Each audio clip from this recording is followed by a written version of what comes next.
the fear of standing out, the fear of being mocked and laughed at.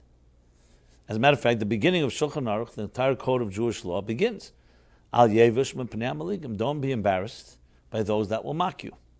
In other words, when you stand up for your values and you live by your traditions and faith and dress a certain way or behave a certain way, there'll be many people who may mock you and say, hey, look at this person. And it's a very big challenge because nobody wants to be in a room where others laugh at you. What really is the fear there? It's not because, as I said, you're going to lose something like a job or money. There's a fear because, as I said before, number one is we're social people. And a normal social person doesn't want to be laughed at, doesn't want to be humiliated. The Torah speaks very strongly about humiliating someone. Malbim pnei chaver barabim, which means it literally means to make a person go pale in public. But that means embarrassing someone. So their face becomes pale or they blush. So if the Torah said, hey, don't care about anyone, so why would it be a crime to humiliate someone? You could say, don't be humiliated. Be strong, and what do you care if other people laugh? But the fact of the matter is, as human beings, there's a thing called menschlichkeit, and it's actually a grave thing.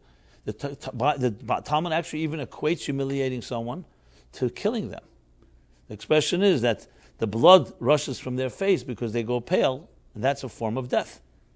The blood is the life blood of a human being.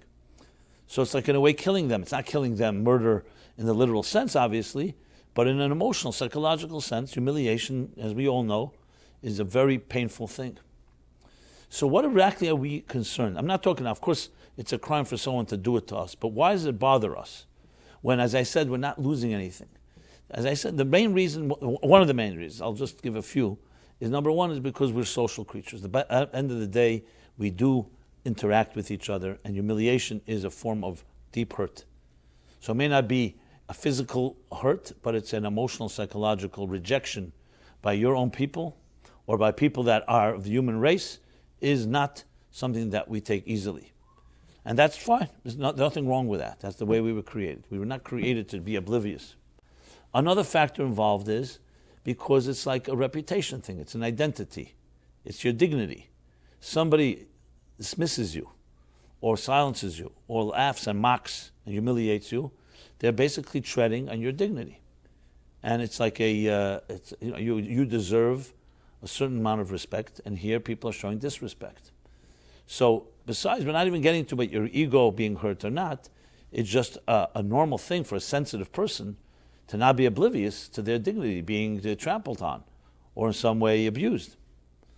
So for someone to say, I'm so aloof or so detached that it doesn't matter if I'm humiliated, is that necessarily a healthy thing?